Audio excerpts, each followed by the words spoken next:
Welcome back to Lytudiep channel. Nothing in life will last forever. Today we will witness the waves that come in the lives of Diep and Jame. Jame must fight the enemy to find Diep, and Diep to ensure Jame's safety and not wanting Jame to be in danger because of her. She chose to leave to another place away from the happy life with Jame so that everyone can be safe. Let's continue to watch how the story plays out. Diep escaped on a damp and colorless afternoon. The sky didn't rain, but the clouds hung heavy like molten iron, threatening to crush the earth beneath. She, once a girl from a peaceful rural town known for its morning eggplants in the local market, now stood at the edge of an international airport, clutching her passport as if it were the ashes of a shattered life. James, the cold, calculating CEO she had fallen for, knew nothing. No one knew. She disappeared without a trace, leaving behind a broken heart and a crumbling empire. It had all begun when John, James's former business partner, discovered a secret connection between her and the man he hated most. John, once a drinking companion, now became a shadow stalking the company's every corridor. When he realized Diep wasn't just an ordinary employee but the woman James would sacrifice everything to protect, he launched his attack. James, proud and cunning, planned a counter-strike. He faked an illness, secretly planted recording devices, and lured John into confessing his involvement in drug trafficking and financial sabotage. But James underestimated him. John wasn't just a rival, he was a storm with no end. A whispered threat in the night. A strange black car parked illegally outside their building. A stranger's glance in the office lobby. Diep began to feel the cold breath of danger slithering around her. Then came the phone call, a voice warped like it came from the grave: disappear, or James dies. She told no one. James had given her everything: love, trust, sleepless nights at his desk trying to protect his company and her future. She knew the pressure he carried, especially the trauma of his father's mysterious past. That was why she made the cruelest choice: to vanish. A fake name, a one-way ticket, a silver necklace left behind on the windowsill like a quiet goodbye. On the plane, she remembered every second with James. His crooked smile when tasting her handmade vermicelli. The way his eyes dimmed when the doctor suspected she was pregnant. She had never told him. Never dared. Now, she carried within her the tiny life they had created, a silent witness to their love and grief. But love, sometimes, is not staying. It's knowing when to walk away so the one you love can survive. She arrived in Oslo, where the first snowfall fell gently onto her hair like lullabies from another world. She rented a small apartment above an old flower shop and helped the elderly owner arrange tulips by the window each morning. At night, she wrote James letters she would never send.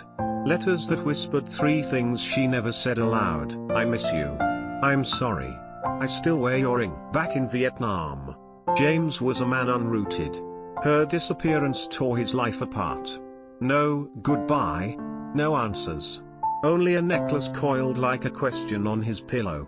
He said nothing to anyone.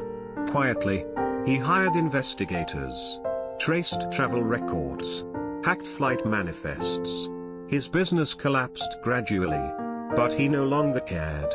He only wanted her. One night, a phone call from Norway. An old woman speaking broken English mentioned a Vietnamese girl who cried in her sleep. James took the first flight. When their worlds collided again, Diep was placing a bouquet on the windowsill.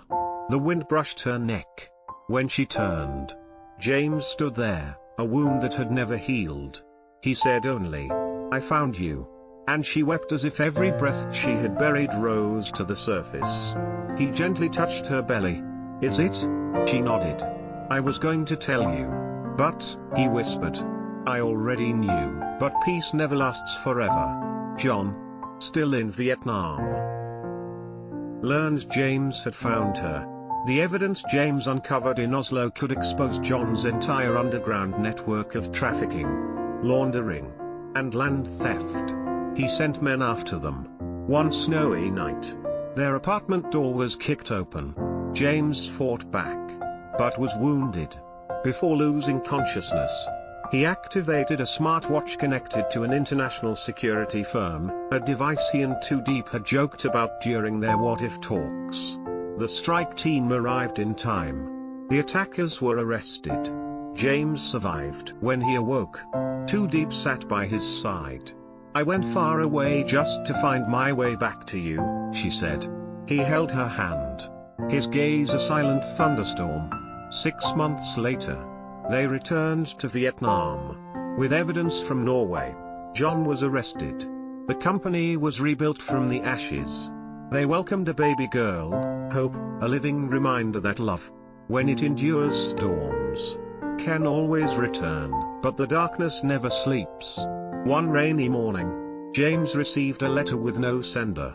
No return address, just an old photo of his father standing among strangers. Faces blurred as if whispering secrets from the past. The ghosts of the previous generation had never died.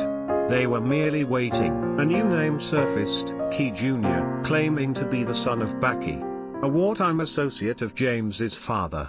He didn't hide. At a press conference, he announced, "Some empires are built on lies. And lies must be paid for." James watched in silence. When Diep asked what it meant, he said only, "He's not coming for me. He's coming for our daughter." Security intensified.